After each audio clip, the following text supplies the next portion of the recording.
I don't know about you, but I always check out reviews. When we're traveling, I check out hotels and restaurants and all the hot spots so we don't waste our time and money. If you've enjoyed this podcast, would you take a few minutes to rate and review Little Things? Reviews drive traffic to the podcast, and we just want as many people as possible to know Jesus.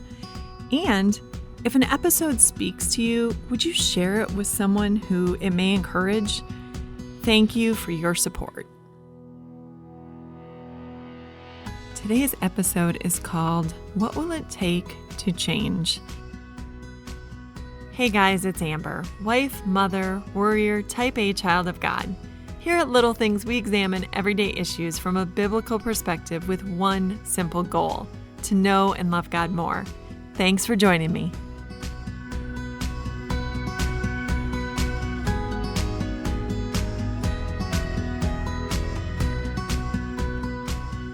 And I'm talking to those of you who are visionaries out there who love to see change and who see how you could strategically change things for the better. But a lot of times you're put down because people just aren't ready for it. Or maybe I'm speaking to you if you are really struggling because a family member or a friend or someone in your congregation or someone at your workplace is really stuck in a certain situation. You can see the change that needs to happen, but they can't see it. What do we do? And what will it take for the people around us, for the situations around us, for maybe even us? What will it take to change? Recently, I had a conversation with a friend that was very intriguing to me. This friend said that, and he was quoting from someone else. He said, 5 steps ahead, you're a leader. 10 steps ahead, you're a target. And that really started me thinking. I thought, well, why is that? And he was saying, well, because we all struggle with, we get in this comfort zone and we have this collective we can only move so fast. So whether it's a company or an organization or ministry, we can only move so fast. And it's okay to be ahead of the game to a certain extent, but if you're way ahead of where people are comfortable going, then they tend to want to get rid of you. And I thought that was just such an amazing concept that I hadn't really put a lot of time into thinking about. But I had a situation, my brother was employed at a certain business, and he had mentioned to me his frustration because he kept telling these people that their signage was all wrong. So they had this little sign that was sort of buried in the bushes, and it was on this major roadway. And he was saying, we really, if we want to attract more business, one of the things we need to do is have this, mega sign that's more up to date and where we can really advertise what we're doing. And he went on and left that place. He got his master's degree in marketing, went to a different job. And 5 or so years after he had left that place, I had to pull off the side of the road because I was passing that business and they were digging footings for this huge new sign they were putting up. So I pulled off the side of the road. I took a picture. I texted him. I said, if only you weren't 5 years ahead of your time. And he responded by saying, story of my life, Amber, story of my life. Which is so true for people who really see things. It can just be incredibly frustrating to slow down or to be in a position of wanting to enact change but not being able to do it. If we're honest, collaborative change takes time, and that's super disappointing for those of us who want it to happen like now. So when we read the Old Testament, we will see that change occurred. So maybe change happened for the bad, where people turned and they embraced idolatry. Or maybe there was a major reform and we see that change happened for the good. And we read that in 2 or 3 or 4 chapters and we think, yes, that's what I want. But we're not realizing that those 2 or 4 chapters cover a 40-year period of time. So what we can read, in 10 or 15 minutes really happened much more slowly than we recognize. Change also a lot of times takes several voices consistently saying the exact same thing before we hear it, We often don't even hear what someone is saying the first time, but the second or the third or the fourth time that somebody says it or somebody else says what somebody has been saying, it starts to sink in. In fact, after that exact conversation with my friend that had intrigued me so much, I had a ministry conversation with a totally different person, and I brought this up, and this friend said to me, Amber, I have been telling you this for years. I just started laughing. I said, you know what's funny is I probably wasn't ready to hear that because I believe it when you say that you were telling me. I believe that. I must not have been ready to hear it. So the changes that you want to see in your life, the family that you have, or in your society, in your neighborhood, in the world, what do you do about that? Recently, I was in a heated debate, I'm sad to say. I deeply respect the person that I was arguing with, but there's a certain aspect of ministry that we have not agreed on for years. And so this comes up every now and then, and it's not always a conversation that I have. Sometimes it's a conversation that other people who are involved in the ministry have with this certain person, and several of us think one way, and this other person thinks a very different way. And so it was my turn to be in this very heated discussion, and afterwards, we had this discussion and it didn't go very well, and we sort of decided to let it drop for the time being. And after thinking about it and praying about it, I sent a follow-up email, and the person responded with another follow-up email that kind of said, okay, now we're going to drop it, and it is what it is. And I hate unresolved issues. I don't particularly care for conflict. I can handle conflict. I don't shy away from it, but unresolved conflict just tends to be something that keeps me up at night, and I just want to get it smoothed out. And so I had mentioned to my husband that I really, needed to address this again. And he said to me, Amber, I think what you need to do is pray about it every night for some time and let God do the work. He'll change the other person's heart, or he'll change your heart, but you need to stop talking and pray and let God do his thing. And my husband was 100% absolutely right, because in the process of this heated debate, I hadn't spent a lot of time praying about it because I pretty much knew I was right, or at least I thought I was. And I kept coming up with all these different reasons that, this point of view was the right point of view. And my husband was 100% right. And as if I needed that extra little nudge that he had hit the nail on the head, just a few days later, Jackie Hill Perry released a video that really drove that idea home. So if you don't know, Jackie Hill Perry is the author of Gay Girl, Good God. And she talks about how she was a lesbian and God really worked in her heart and led her out of that. And so in this interview, this interviewer asked her, what do you say to parents who are struggling with, maybe a teen or a young adult who says they're gay or transgender? And her first response was, well, I would tell them to pray. And the interviewer scoffed as if she had given this very trite answer. And so she took this 3 minutes in this video to explain. And she says, the Bible tells us over and over to pray. It doesn't give us a 3-step program for how to get out of whatever mess that we're in. And we always want to look to ourselves. So if you just do this, A, B, C, and D, then you will get this. But the truth is, only God can change a lot of the situations in our hearts. And only God knows, for instance, in this, for instance, as she was saying, only God knows the parents' hearts, only God knows the children's hearts, only God knows the circumstances surrounding it. So she said, for me to sit in an interview and tell parents who may be in very different circumstances, well, this is what you need to do. She's like, I'm not God. How can I do that? Such an important reminder that if we're not praying, we really shouldn't expect change. We are so limited in what we can do, what we can bring about. Some change might come. Maybe it comes because someone else is praying.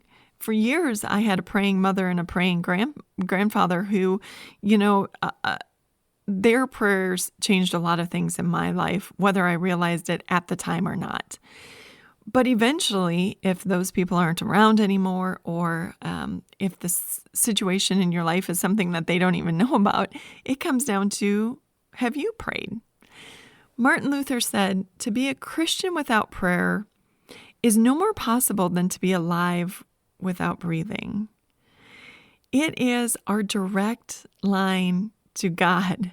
Why would we want to neglect that? Why would we want to get into these situations that are so overwhelming to us that we really think we can handle it? But the more we try to handle it, the deeper our hole is dug, the bigger the mess becomes. Why do we try to do that? I don't know how we can look at the world without wanting to see change.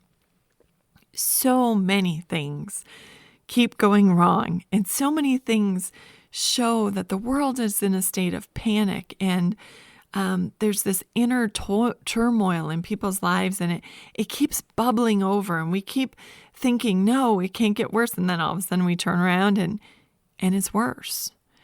So I hope that we can all become a people of prayer, because it's such a simple thing, but it is, if we're honest, something that we overlook far too often, and we cannot make that mistake. James, who was Jesus' half-brother, he said this, "Is anyone among you in trouble? Let them pray. Is anyone happy? Let them sing songs of praise. Is anyone among you sick? Let them call the elders of the church to pray over them and anoint them with oil in the name of the Lord. And the prayer offered in faith will make the sick person well. The Lord will raise them up. If they have sinned, they will be forgiven. Therefore, confess your sins to each other and pray for each other, so you may be healed. The prayer of a righteous person is powerful and effective." Elijah was a human being, even as we are. He prayed earnestly that it would not rain, and it did not rain on the land for 3.5 years. Again he prayed, and the heavens gave rain, and the earth produced its crops. My brothers and sisters, if one of you should wander from the truth, and someone should bring that person back, remember this: whoever turns a sinner from the error of their way will save them from death and cover over a multitude of sins. That is our weapon. We can pray. One person. I'm so glad that James said that. Elijah was one person. We don't need to be on 50 prayer chains for something to change. We need to go to the Lord. And Elijah, as James said, was a man just like us. He wasn't better than the rest of us. He was sinful too. I mean, God was so good to show that. And so we have the encouragement. We too can go to God with all the things that are on our mind. And if you worry that your problem is too big, then let me remind you of what Hezekiah was facing. In Hezekiah's day, the Assyrian army was the most feared in all the world. And in 2 Chronicles 32, we hear about Jerusalem being under siege with the Assyrian army at its doorsteps. This is what we're told. This is what Sennacherib, king of Assyria, says: "On what are you basing your confidence that you remain in Jerusalem under siege? When Hezekiah says the Lord our God will save us from the hand of the king of Assyria, he is misleading you to let you die of hunger and thirst. Do you not know what I and my predecessors have done to all the peoples of all the other lands? Were the gods of those nations ever able to deliver their land from my hand? Who of all the gods of these nations that my predecessors destroyed has been able to save his people from me? How then can your God deliver you from my hand?" Then Sennacherib and his advisor called out in Hebrew to the people of Jerusalem who were on the wall to terrify them and make them afraid in order to capture the city. They spoke about the God of Jerusalem as they did about the gods of the other peoples of the world, the work of human hands. King Hezekiah and the prophet Isaiah, son of Amoz, cried out in prayer to heaven about this. And the Lord sent an angel who annihilated all the fighting men and the commanders and officers in the camp of the Assyrian king. So he withdrew to his own land in disgrace. So the Lord saved Hezekiah and all the people of Jerusalem from the hand of Sennacherib, king of Assyria, and from the hand of all the others. Then just a few verses later, we read, "In those days, Hezekiah became ill and was at the point of death. He prayed to the Lord, who answered him and gave him a miraculous sign." Whether it's illness, so something that was just affecting Hezekiah, or war against the mightiest force in the world at the time, Hezekiah went to God in prayer. He knew he couldn't do it on his own. He can't fight this vast army. He can't destroy them. He's under siege. He can't even get out. He can't fight his way out of his city. But God, with one command to his angel, took care of the entire army. And God, with one command, healed Hezekiah. The weapon? Prayer. We cannot neglect this very, very mighty tool that God has given us in our Christian walk. And let me just remind you that Jesus prayed. Jesus, who was 100% God and yet 100% man, he left the crowds. He left his disciples. He went away to spend time with his heavenly Father. He went to communicate with God, his Father. If Jesus, while walking the earth, made the time to get in line with his Father, to communicate, to be encouraged, to be strengthened, even in the Garden of Gethsemane, Jesus walked away to pray. He knew what was going to happen. And as he prayed, angels attended him and strengthened him. God will do something through our prayers. He will either answer our prayers with a yes, I'm going to change the situation right now. Or he might answer the prayers with a not yet. Or he might say, no, this change is not for your good, or it's not going to happen right now, or I'm not going to do it that way. But something will happen. And oftentimes what happens in the process when God says no, whatever it is that you're asking for, that's not going to change right now, or it's maybe not going to change at all. God does something for us. Maybe he strengthens us. Maybe he changes us. Maybe he gets rid of the pride that's been really a stumbling block in our relationship to God. Something will be done. And so we have to go to God in prayer, knowing and believing and trusting that he will answer our prayers in the best way possible for his glory. This has been Little Things, because in God's kingdom, the little things are the big things. I can't tell you how much I appreciate you listening each week. Your prayers and continued support for Time of Grace are such a blessing. Don't forget to rate and review Little Things and come back next week for more biblical encouragement.